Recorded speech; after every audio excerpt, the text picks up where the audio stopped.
Bapak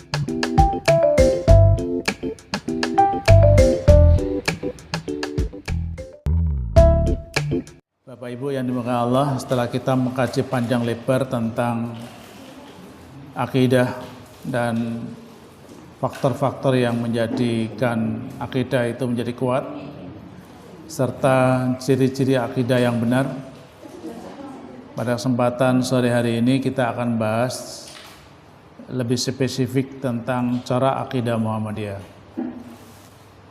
sehingga nanti kita bisa memposisikan diri seperti apa sih manhaj Muhammadiyah terkait dengan akidah. Bapak Ibu yang dimuliakan Allah, kalau berbicara tentang akidah itu kan bersinggungan dengan ideologi, bersinggungan dengan dasar keyakinan yang menjadi cara kita untuk mengekspresikan sesuatu. Nah, nalar ideologis yang dipahami Muhammadiyah itu sering kita mengenal dengan istilah dzul wajhain. Apa? Dzul wajhain, bermuka dua. Kalau pemahaman secara sosiologi, dzul wajhain itu adalah orang munafik kan itu ya. Karena punya wajah dua, wajah iman dan wajah kafir. Tapi dzul wajhain di sini adalah tampilan yang berusaha ditampilkan Muhammadiyah ketika menghadapi berbagai persoalan hidup, ya, di mana Muhammadiyah itu mendasarkan dirinya dengan tagline-nya itu adalah Islam berkemajuan, ya, Islam berkemajuan. Nah, sehingga banyak yang tanya, apakah Islam itu selama ini belum maju, kan itu ya. Kalau Islam belum maju, apanya yang mau dimajukan? Nah, sebetulnya yang dipahami kaitannya dengan Islam berkemajuan itu adalah Islam yang cocok dengan syariatnya, tetapi juga sesuai dengan perkembangan zamannya. Jadi syariatnya cocok, tapi mampu menjawab tuntutan zaman, ya, sesuai dengan kaidah syar'i yang dipahami. Itu sebenarnya yang dimaksud dengan dzul wajhain itu. Oleh karena itu, ideologi Muhammadiyah atau paham akidah Muhammadiyah itu bukan sekedar paham agama, tetapi juga menyangkut format identitas. Nah, identitas. Jadi ini kan kalau pas berada di komunitas muslim, itu identitas Muhammadiyah itu biasanya sangat kental, terketok, nah, tergantung coraknya itu ya. Ya, makanya dulu pernah saya sampaikan, meminjam istilah Prof. Syafiq Mughni itu ya, dengan berbagai model orang-orang Muhammadiyah itu ya. Ada yang Musa, ada yang Munas, ada yang Muno, ada yang Mukhlis itu ya. Itu sebetulnya adalah corak, ya, corak yang nampak sebagai identitas dalam diri Muhammadiyah. Nah, cuma nanti di dalam aspek gerakan itu Muhammadiyah punya manhaj, punya sistem cara berpikir yang kadang-kadang nggak sama dengan cara berpikir kelompok lain. Dan itulah yang menjadikan kenapa Muhammadiyah itu begitu diakui oleh banyak pemikir-pemikir Islam, sebuah organisasi yang punya manhaj berpikir yang jelas atau yang sering kita sebut dengan nalar ideologis. Jadi Muhammadiyah itu bukan sekedar paham agama, ya. Jadi ideologi Muhammadiyah itu bukan sekedar paham agama, tapi menyangkut juga format identitas. Nah, juga termasuk terkait dengan strategi gerakan dalam menghadapi kehidupan pada umumnya. Nah, secara khusus itu digambarkan seperti ini. Ya, secara khusus itu digambarkan seperti ini. Ini sudah pernah kita sampaikan dalam pokok-pokok pikiran Muhammadiyah. Dalam hal domain akidah dan ibadah mahdhah. Ya. Ini yang bedanya Muhammadiyah dengan kelompok lain. dalam hal domain akidah dan ibadah madha, maka domain itu sering kita sebut dengan istilah ta'abudi. Apa? Ta'abudi. Ta'abudi itu adalah upaya ketika kita melakukan aktivitas yang terkait dengan akidah dan ibadah madha, kita berusaha mengembalikan kemurnian ajaran agamanya sesuai dengan landasan Al-Quran dan sunnah Nabi Shallallahu Alaihi Wasallam. Nah, aspek ini biasanya disebut dengan istilah dalam bahasa pemikiran yang namanya purifikasi atau tajrid bahasa Arabnya. Dalam bahasa kita namanya pemurnian. Jadi upaya memurnikan ajaran agama dengan sebenar-benarnya, walaupun nanti dalam memahami ada metode-metode ya, ada metode-metode khusus. Karena Muhammadiyah itu dikenal sebagai gerakan agama yang tidak semata-mata tekstualis, apalagi formalistis, tekstualis, formalistis. Tetapi bagaimana teks-teks yang dipahami itu memberikan makna dalam hidup. Nah, terutama terkait dengan masalah-masalah ya, domainnya itu adalah domain muamalat duniawiyah.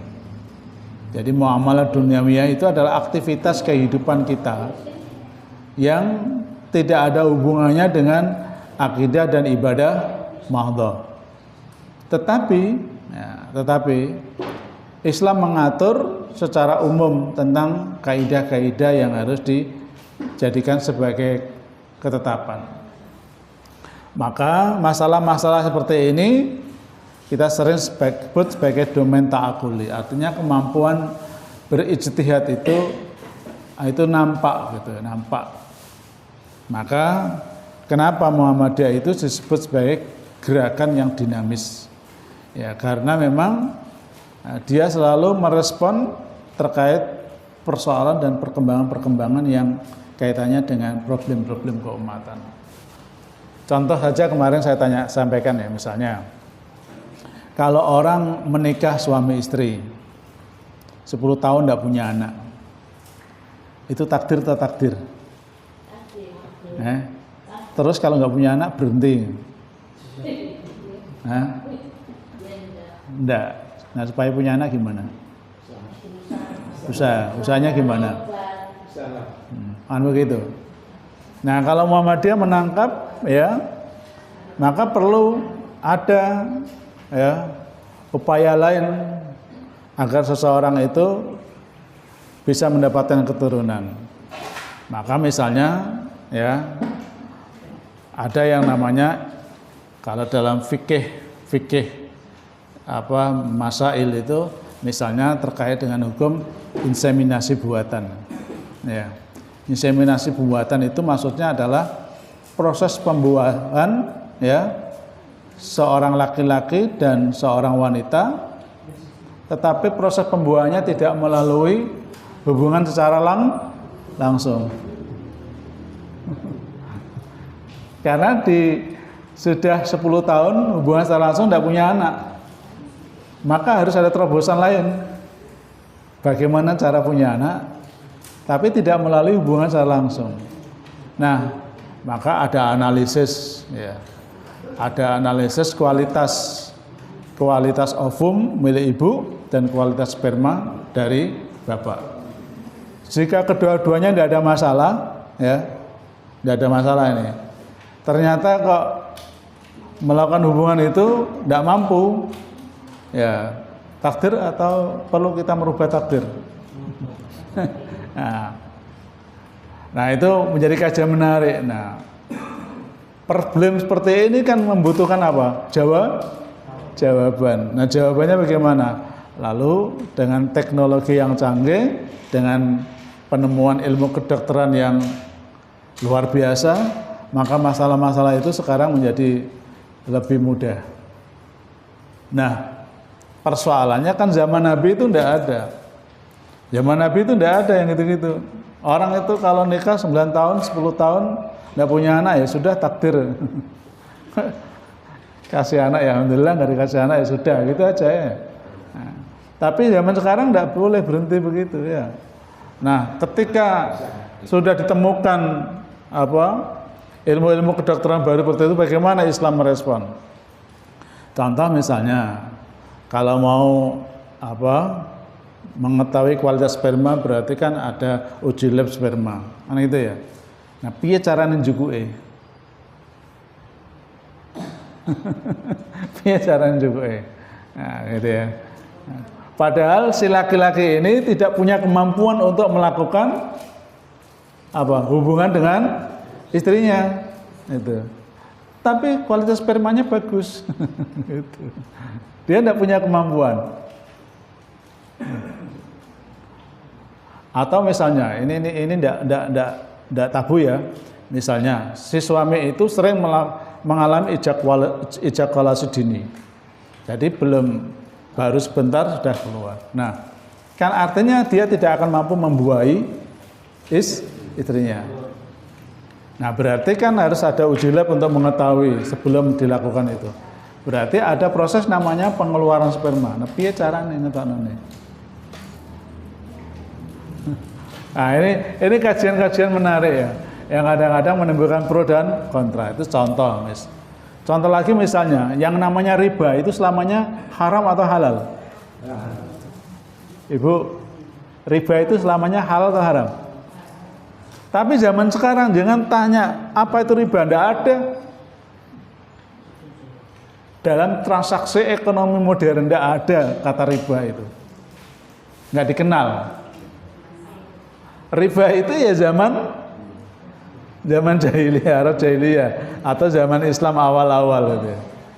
Zaman sekarang tidak ada istilah riba. Yang ada apa ya? Bunga. Bunga gitu ya, bunga. Nah, padahal bunga itu tidak ada di dalam Al-Quran dan hadis itu ya. Yang ada bahasanya riba gitu. Di mana-mana cari Al-Quran dan hadis itu riba semua gitu ya. Wa halallahu al-bai'a wa harrama riba. Nah, padahal transaksi ekonomi zaman modern itu, apalagi kalau sudah menggunakan jasa bank, apalagi sudah menggunakan jasa pihak ketiga, itu mau tidak mau itu ya, itu pasti memberikan jasa tambahan. Nah, jasa itu ya boleh nggak ditetapkan di awal akad? Padahal yang namanya jasa itu ya seikhlasku tadi tak kayak gitu ya. Tapi ini di saat awal akad itu sudah ditentukan. Jangan kalau tukar uang itu di pinggir jalan itu ya. Pinggir jalan itu ya. Yang bukan dari bank. Kalau dari bank kan dia tidak boleh mengambil. Kalau dia mengambil tertangkap oleh OJK kan, Otoritas Jasa Keuangan. Nah, yang di pinggir-pinggir itu, nah, dia mengambil jasa, tapi jasanya diletakkan di awal akad. Tadi mengatakan boleh enggak? Nah, ini masalah-masalah yang muncul. Zaman dulu, itu riba, sudah gitu aja. Zaman sekarang, sulit mengenali itu riba atau tidak. Nah, di sini maka perlu respon hukum ya. Nah, ini yang disebut dengan moderasi itu ya, dinamisasi. Nah, karena kita membahas akidah maka posisinya di sini. Jadi kalau kita membahas akidah atau ibadah mahdhah itu harus slogannya apa? Ar-ruju' ila Quran was sunnah. Tapi kalau kaitannya ibadah muamalah, maka rujukannya apa? Al-maslahah al-ummah, kemaslahatan umat. Itu lebih dominan, ya. Nah, Bapak Ibu yang dimuliakan Allah, nah itu yang kita maksud dengan istilah dzul wajhain itu. Jadi dzul wajhain itu mampu menempatkan di satu sisi dalam bidang-bidang akidah dan ibadah mahdhah, Muhammadiyah itu kenceng gitu ya, kenceng. Tapi ketika masalah-masalah duniawiyah, muamalah duniawiyah, nah Muhammadiyah mengutamakan ya titik-titik maslahah, kemaslahatan al-ummah. Dulu yang namanya perdagangan, ya itu harus ada ijab dan qabul. Ijabnya gimana Pak lafadznya Pak? Ijab qabul itu. Ya, tak beli, tak jual kan gitu ya, tak bayar kan gitu ya. Nah, itu tak jual tak bayar atau tak bayar tak jual gitu. Sekarang jangan tidak akan mengetahui istilah begitu ya. Ya. Nah, ini masalah-masalah yang muncul dalam kehidupan modern. Nah, maka yang begini harus ditangkap sebagai persoalan hukum yang harus mendapatkan perhatian, ya, terutama bagaimana status hukumnya. Bapak Ibu yang dimuliakan Allah, karena kita berbicara tentang akidah, maka kasihannya kita di sini ya, yaitu. Jadi kalau masalah akidah dan ibadah madha, maka cara pertama yang kita di dalam mindset kita ada enggak dasar Al-Quran dan Sunnah yang membenarkannya? Itu aja dulu ya. Namun demikian ternyata Muhammadiyah memiliki beberapa sikap, nanti bisa dibaca di MKCH ya, Matan Keyakinan dan Cita-cita Hidup Muhammadiyah ya, tentang ayat 3 ya terkait masalah-masalah yang hubungannya dengan keyakinan dan kepercayaan ya. Terutama hal-hal yang makanya kemarin kita sudah membahas tentang masalah dalil pembuktian kebenaran itu ya. Dalil pembuktian kebenaran itu ya, tidak boleh sebuah kebenaran itu hanya berangkat dari perasaan.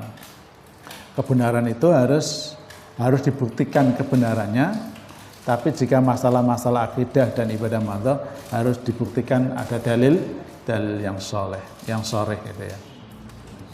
Nah, Bapak Ibu yang dimuliakan Allah ya, ini yang kita maksud ya dalam rumusan akidah dalam Muhammadiyah. Formulasinya begini, kelihatan nih Bapak. Ini saya soalnya screenshot aja ya. Bahwa hal-hal yang terkait dengan akidah itu harus merujuk langsung kepada sumber utama. Sumber utama ajaran Islam. Apa itu?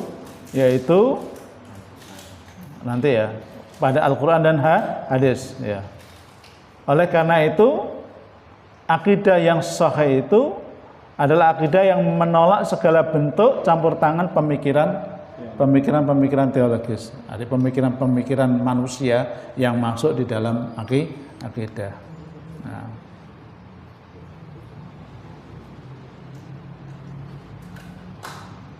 Ini kan potongan-potongan, jadi masih sifatnya masih panjang ya. Intinya nanti gini ya. Ya. Nah, jadi harus merujuk kepada sumber utama ajaran Islam. Apa sumber utama ajaran Islam? Kemarin sudah kita bahas ya, Al-Quran dan As-Sunnah As-Sahihah. Ya. Ya.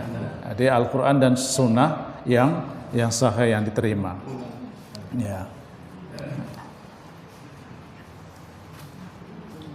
Kita akan bahas sedikit ya, kajian yang agak lebih menggelitik Muhammadiyah dan Ahlussunnah wal Jamaah. Ya. Muhammadiyah dan Ahlussunnah wal Jamaah. Ya. Apakah Muhammadiyah itu Ahlussunnah atau tidak? Apalagi apakah Muhammadiyah itu termasuk Ahlussunnah wal Jamaah enggak? Nah, kalau lihat per nama, iya. Yang pertama Muhammadiyah itu kan sumber utamanya kan Al-Quran dan Sunnah. Berarti Muhammadiyah itu adalah Ahlussunnah. Muhammadiyah itu adalah sebuah kelompok jamaah. Ya, namanya Jam'iyah Muhammadiyah. Segala keputusannya selalu didasarkan kepada ijtihad apa? Ijtihad jama'i. Maka ijtihad fardhi itu tidak diterima di dalam Muhammadiyah. Ijtihad fardhi itu hanya sifatnya pemikiran saja, belum diterima. Tapi kalau ijtihad jama'i itu mau tidak mau harus diterima. Walaupun juga harus tetap dikoreksi. Nah, dikoreksinya ada mekanismenya. Contoh ijtihad fardhi itu adalah misalnya terkait dengan hukum apa? Yang kemarin pernah saya sampaikan apa? Misalnya urunan sembelihan lebih dari 7 orang untuk 1 ekor sapi, boleh enggak? Nah, kan begitu ya. Di masyarakat kita karena sudah terlanjur harus 7 sapi itu, maka kalau enggak 7 sapi enggak diterima.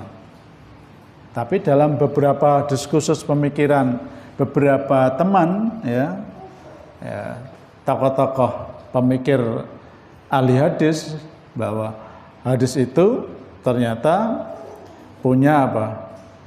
Punya istilahnya asbabul wurud, punya cerita yang panjang kenapa muncul seperti itu.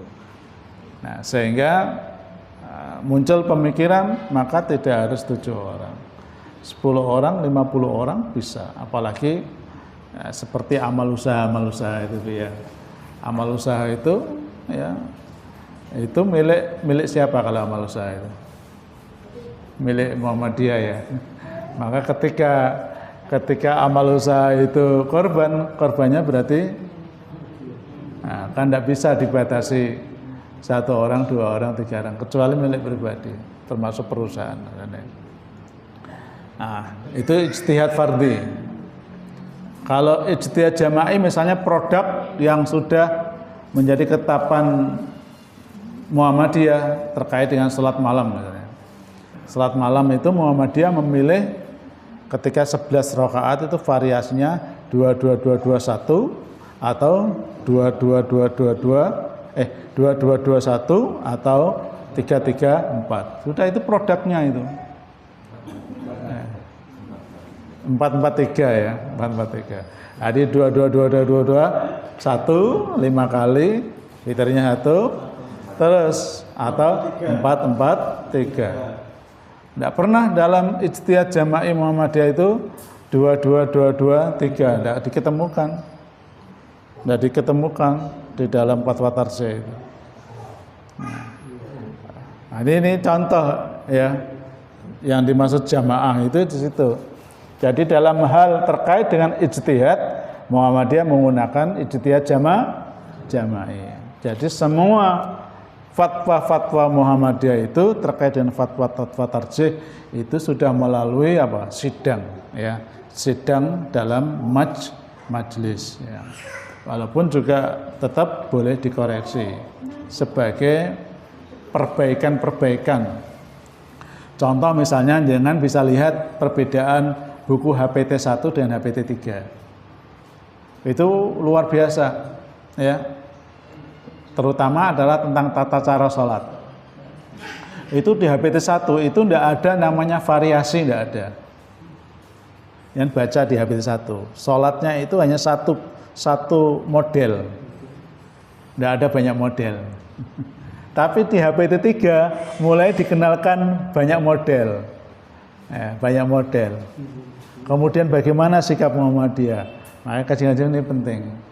Contoh misalnya ketika mengangkat tangan, itu dikenalkan ya, dikenalkan.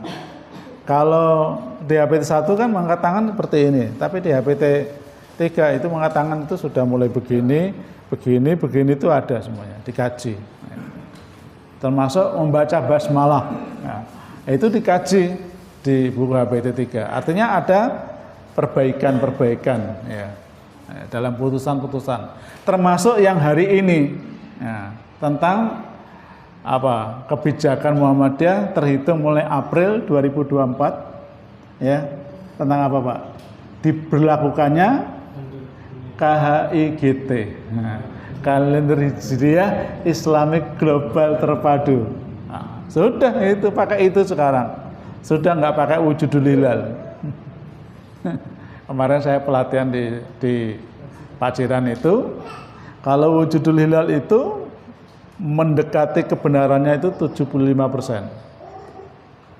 Tapi kalau kalender Kairo ya, Ummul Qura, kebenarannya itu mendekati 90%. Nah, biar tidak ada persen-persen itu, lalu muncul kalender Hijriah Islami Global KHIGT.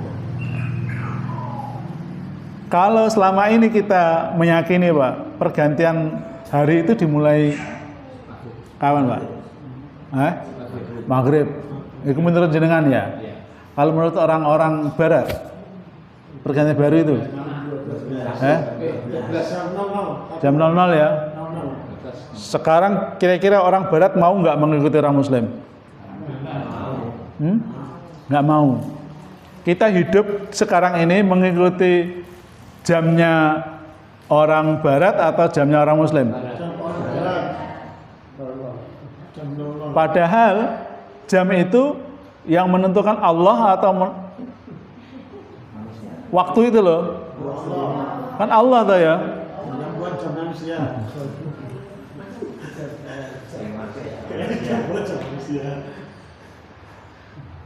Ada dua kekuatan peradaban. Gitu ya. Yang ini sudah menjadi kesepakatan dunia. Yang ini masih di internal muslim aja. Menang di kira-kira. Menang di Pak kira-kira. Sampeyan libur itu dina Jumat atau dina Ahad? Minggu. Enggak ada. Ustazah Amilah menetapkan libur MI Ulum hari Jumat. Kira-kira diprotes nggak Mas Judi Dasmen? Wayai Sabtu atau Ahad itu pertemuan majelis, alasannya masuk sekolah. Balik meneh, libur Ahad.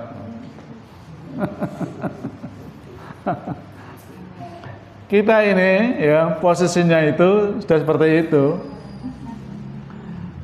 Padahal di hari Jumat itu kita kan sangat banyak sekali kemuliaan ya. Mulai mandi datang di awal Jumat ya, dan lain-lain itu ya. Sehingga Jumat itu kan termasuk hari apa? Hari yang mulia gitu ya. Karena hari yang mulia maka harus dimuliakan. Nah kalau jangan kerja ya aktivitas dunia itu yang lebih dominan. Akhirnya libur kita ikut Ahad. Tapi dunia itu sudah terlanjur menentukan bahwa yang namanya hari libur itu adalah hari Ahad. Termasuk hari itu dimulai 00. Zaman gawe aturan baru, hari dimulai jam mari maghrib, orang akan diterima oleh orang. Nah, Islam itu kan tidak menolak perkembangan zaman, termasuk peradaban yang sudah lebih duluan gitu ya. Maka ini harus ditangkap. Karena antara matahari dan bulan itu kan satu. Maka kalau pergantian hari itu ya tidak lagi habis maghrib, pergantian hari itu ya jam 00. Mau tidak mau itu. Nah, kalender hijrah global itu adalah meletakkan perubahan hari itu bukan habis maghrib, tapi jam 00. Sehingga saat orang-orang mana itu Eropa besok Idul Adha, kita Idul Adha. Jadi tidak ada perbedaan lagi. Begitu pula orang-orang yang ada di daerah Australia dan lebih ke timur lagi, itu mereka sama harinya. Harinya sama maksudnya. Walaupun jamnya beda. Tapi kalau dimulai maghrib, sementara bulan itu baru dilihat di Mekah gitu ya. Di Mekah, baru dilihat di Mekah. Kita ini sudah lewat 4 jam. Jadi maghrib kita maghrib, di sana itu masih siang gitu, jam 1. Belum delok bulan gitu. Jadi sana itu masih nyantai, jenengan ini, nah ini bulannya pesta ketok, berarti ya ketok berarti digenapkan besok. Padahal sana belum melihat, kini sudah genapkan. Padahal perbedaannya hanya 4 jam.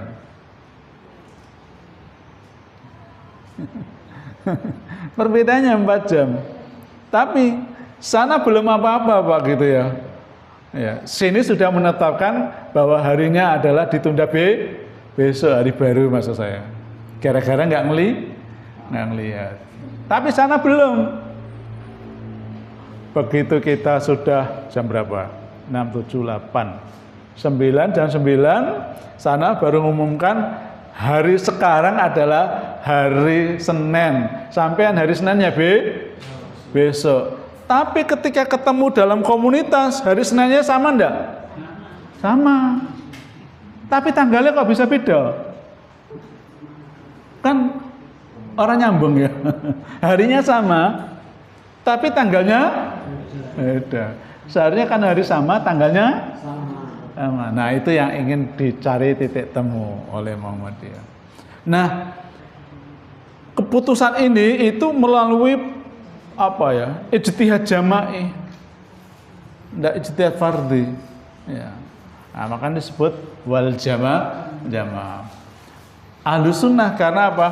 Karena semua hal-hal yang terkait dengan masalah-masalah ya, terutama kaitannya dengan akidah dan ibadah ya, madha, itu kan harus rujuk kepada Al-Qur'an dan as-sunnah. Tidak hanya as-sunnah loh. As-sunnah as-sahihah. Oh, tambahannya. Tambah al-maqbulah barang itu ya. Nah, ahli sunnah itu siapa? Ini kaitannya nanti apakah Muhammadiyah itu ahli sunnah atau tidak.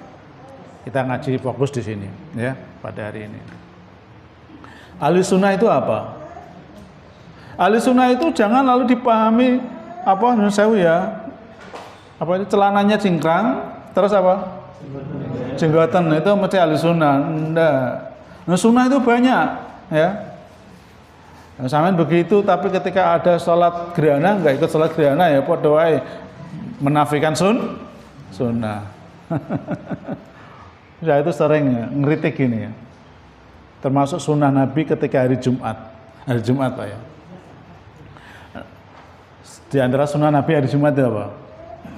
Kita dianjurkan datang ke masjid itu awal-awal waktu. Karena apa? Malaikat itu apa? Berdiri di pintu-pintu masjid. Informasi ini dari mana kita dapatkan? Dari sunnah ya, dari sunnah. Berarti kalau kita mengikuti informasi itu berarti kita termasuk halus sunnah kan gitu ya. Malaikat berdiri di pintu masjid. Begitu imam berdiri di atas mimbar, malaikat apa? Menutup bukunya kemudian ikut duduk mendengarkan khutbah. Berarti kalau ada orang yang baru datang setelah imam naik di atas mimbar, berarti apa? Dia tidak mendapatkan kemuliaan hari Jumat. Lo ngono ku lho. Maka itu yang masih ya begitu ada adzan baru klunduk. Padahal imam sudah salam. Nah, contoh sunnah yang apa? Yang diabaikan ya. Ya, wal an yutraku sunnah li'annaha sunnah. Orang sekarang itu meninggalkan sunnah karena sunnah wae kok. Sunnah. Jadi ahlus sunnah itu jangan dipahami hanya sekedar beda apa corak, bukan. Tapi bagaimana dalam aspek akidah dan peribadatan itu betul-betul sesuai dengan sunnah. Nah, tentu ketika memahami sunnah pemahamannya beda-beda. Ya contoh tadi tentang ketika Muhammadiyah mengusulkan tentang kalender Hijriah, kalender Islam, kalender Hijriah Islami global. Apakah itu tidak sesuai sunnah? Itu kan sering ya, itu tidak sesuai dengan hadis Nabi itu. Nanti tidak otentik gitu. Nah, padahal itu sesuai sunnah Nabi ya. Karena apa? Karena umat dulu itu la naktub wala naksub, tidak biasa menulis dan tidak biasa menghitung. Nah, ketika umat sudah pandai menghitung dan menulis, kan seharusnya bergeser cara. Nah, itu hanya cara saja. Nah, Muhammadiyah itu memahaminya di sana. Landasannya tetap Al-Quran dan Sunnah. Kajian-kajiannya tetap berada Al-Quran Sunnah. Ya. Karena ketika mendasarkan bahkan ini bocorannya di kalender Hijriah Islami Global itu. Muhammadiyah itu sudah meninggalkan hisab sebetulnya. Kalau pakai kalender Hijriah Global itu. Karena apa? Syaratnya itu harus 5 derajat di atas ufuk, ya. Saat di Mekah, saat di mana? Di Amerika, tapi di Amerika.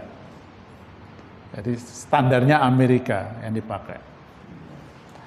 Posisi New Zealand belum subuh, nah, gitu. Posisi New Zealand itu belum subuh. New Zealand itu adalah dunia bagian timur sekarang. Dunia bagian barat itu Amerika. Saat di Amerika itu posisinya itu adalah 5 derajat, elongasinya itu 8. Nah, saat konjungsi ya itu adalah New Zealand belum subuh. Nah, jika syarat-syarat ini terpenuhi, maka bisa terpenuhi KHGT itu. Sehingga hampir dipastikan karena kalau semakin ke barat Pak, bulan itu semakin tinggi atau semakin mendelap? Makin tinggi. Nah, kalau semakin ke Amerika berarti kan semakin nampak. Nah, kalau 5 derajatnya di Amerika, di sini mungkin ya min 4 derajat di bawah bumi. Makanya standarnya di Amerika, bukan standarnya di Indonesia. Kalau standarnya di Indonesia, Amerika belum jadi nah, gitu ya. Nah, ini masalah-masalah yang muncul. Sama-sama pakai ru'yahnya, tapi ru'yahnya di mana itu? Di Amerika, bukan di Indonesia. Karena dunia itu satu apa? Ya, satu bumi. Ya. Bapak Ibu yang dimuliakan Allah. Jadi Ahlussunnah itu adalah orang-orang yang ittiba. Ittiba itu apa? Mengikuti Al-Quran dan Sunnah. Adapun biasanya Ahlussunnah itu dikaitkan dengan kehidupan para sahabat dan tabi'in, dan kemudian orang-orang yang datang setelahnya yang berjalan dengan manhaj mereka.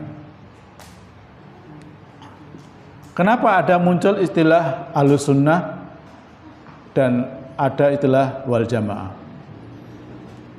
Karena ada hadis ini. Hadis ini tak sampaikan ya. Nah, ini.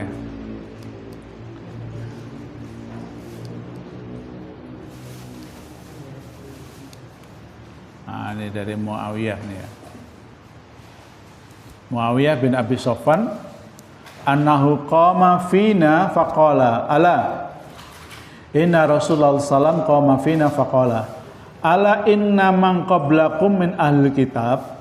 Ketahuilah bahwa orang-orang ahli kitab sebelum kalian ya iftaraku, mereka terpecah belah ala santaini wasab'ina, atas 72 golongan millatan, yaitu agama. Wa inna hadhil millah, agama ini, maksudnya agama Islam ini, sataftariku ala salasin wa sab'ina au sintani wa sab'una. Agama Islam ini akan terpecah belah menjadi 73 atau 72 golongan. Kulluhum finnar, semuanya masuk neraka. Wa wahidatun fil jannah, tapi hanya satu saja yang masuk surga. Siapa itu? Wahya al-jamaah.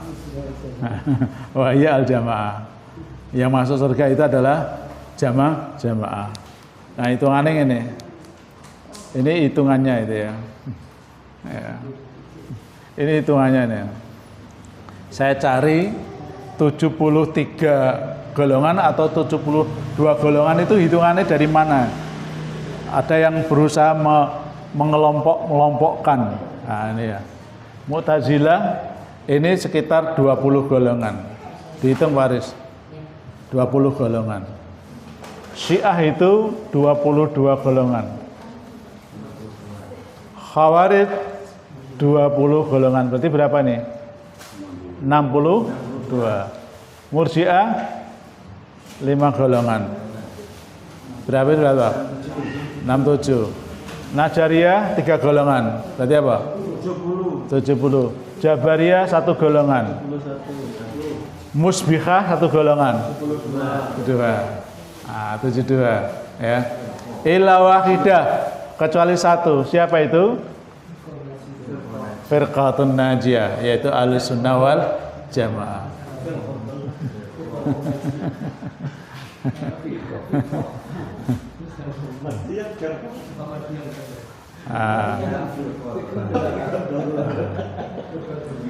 Kelompok yang selamat gitu ya, kelompok yang selamat yaitu Ahlussunnah wal Jamaah. Ya. Atau disebut juga Ahlul Haq wa Sunnah atau Ahlussunnah wal Haq. Ya. Orang yang mengikuti sunnah ya dan senantiasa berpegangan pada jamaah. Nah, kalau sudah terus Ahlussunnah itu yang mana, terus Al-Jamaah itu yang mana? Nah, gitu ya. Itu menjadi kajian menarik kadang-kadang ya. Kita balik kadang-kadang. Jadi kondisi umat itu berpecah belah sampai seperti itu ya. Padahal kalau kita lihat di beberapa ayat Al-Qur'an ya. Justru ayat Al-Qur'an itu kan menyuruh kita untuk apa? Menjadi satu gitu ya. Menjadi satu. Ya. Tapi ya. Allah berfirman begini, "Walau sya'allahu la ja'alakum ummatan wahidah." Kalau Allah menghendaki, kamu pasti akan dijadikan satu umat saja. Tapi ternyata apa? Timbul berbagai perbedaan. Nah, berbagai perbedaan itu harus kita jadikan sebagai apa? Fastabiqul khairat. Untuk mencari kebaikan, berlomba-lomba untuk menuju kebaikan. Termasuk di dalam istimbat ya dan ijtihad hukum ya. Itu sarana untuk mendapatkan kebaikan. Di ayat yang lain surah Nahl, "Walau sya'allahu la ja'alakum ummatan wahidah." Kalau Allah menghendaki, sudah tidak ada macam-macam. Ya. Tetapi yang namanya manusia itu kan ada yang mengikuti petunjuk, ada yang tidak. Pendapatnya beda-beda. Karena pendapatnya beda-beda, peluang untuk berbeda. Nah, gitu ya. Di ayat yang lain, Al-Hujurat ayat 13, Allah menciptakan laki-laki dan perempuan. Allah menjadikan su'uban wa qabail. Apa su'uban itu? Bersuku-suku dan berbangsa. Kenapa tidak satu bangsa saja? Kok anak suku bermacam-macam. Bahkan Indonesia ini ragam sukunya ya. Maka tapi kan berbineka tunggal ika. Ya, walaupun kadang-kadang itu hanya slogan saja ya. Ya. Supaya kalian lita'arafu, agar kalian saling mengenal gitu ya.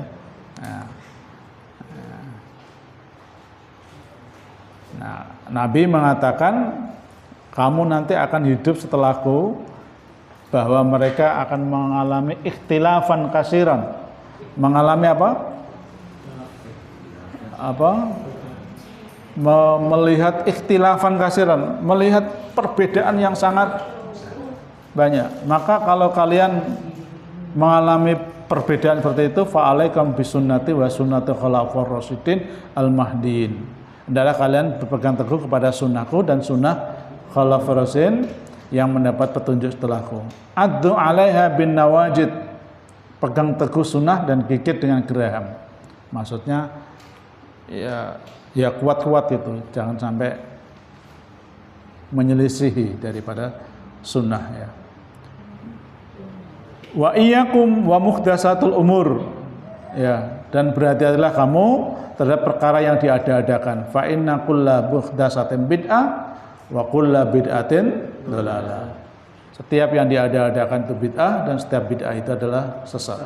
Di hadis yang lain, alaikum bittaqallah, hendaklah kalian terus bertakwa kepada Allah, wasam'i wa ta'ah, dengarkan dan taat. Wa inna abdan habasiyan, walaupun dia seorang hamba budak dari Habasi. Wa satarawna min ba'di ikhtilafan sadidan, nanti kamu akan mendapatkan setelahku, kata Nabi, umat ini akan mengalami perbedaan yang sangat. Fa'alaikum bisunnati wa sunnatu khulafaur rasyidin al-mahdiin ya. Jadi ini cara kita untuk berpegang teguh kepada sikap ya. Sikap itu adalah yaitu mengembalikan segala hal itu dengan merujuk kepada sumber utama, yaitu Al-Qur'an dan sunnah yang sahih gitu ya. Nah, di hadis-hadis ini banyak ya jamaah saya sampaikan. Nah,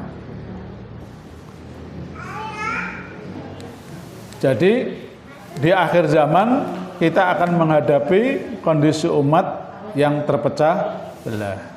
Nah, ketika kita menghadapi umat yang terpecah belah, bagaimana sikap kita? Nah, gitu ya. Nah, yaitu berusaha untuk mengikuti yaitu Al-Quran dan sunnah Nabi SAW. Yang kedua, kenapa Nabi menyebutkan bahwa kita hendaklah meniru sahabat-sahabat Nabi ya? Karena Rasulullah sendiri yang mengatakan, khairukum qarni summal ladzina yalunahum summal ladzina yalunahum. Sebaik-baik di antara kalian adalah orang yang hidup di zamanku. Kemudian orang setelahnya ya. Siapa orang-orang itu? Mereka adalah generasi yang terbaik di zamannya. Nah, karena sahabat-sahabat Nabi pasti ketika dalam melakukan ibadah, maka sahabat-sahabat Nabi itu kan berusaha merujuk kepada apa yang disabdakan Nabi SAW.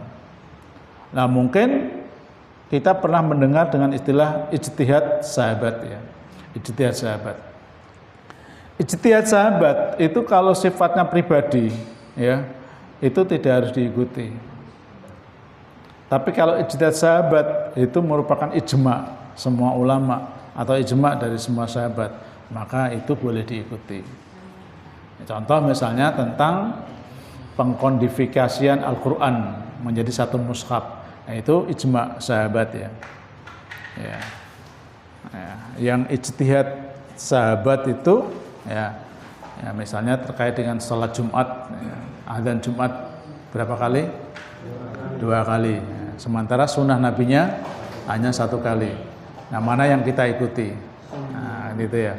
Nah, ini problem-problem yang kadang-kadang muncul dalam kehidupan kita sekarang. Satu sisi situ ingin mengikuti sahabat, satu sisi ini menyelisih hadis Nabi, termasuk salat tarawih 11 rakaat dan salat tarawih lebih dari 11 rakaat. Ya, itu kan karena mendasarkan fi'liyah sahabat. Nah, sebelum kita mengatakan itu fi'liyah sahabat itu tidak perlu analisis ya, analisis kesahihan hadisnya. Baik Bapak Ibu yang dimuliakan oleh Allah, sampai di sini dulu kajian kita terkait dengan Ahlussunnah wal Jamaah. Insyaallah besok kita akan bahas tentang manhaj atau jalan golongan terbaik ya, yang diinginkan oleh Rasulullah sallallahu alaihi wasallam. Aqulu qouli hadza wa astaghfiru innahu ghafur. Hadanallahu iyyakum ajmain. Assalamualaikum warahmatullahi wabarakatuh. Waalaikumsalam.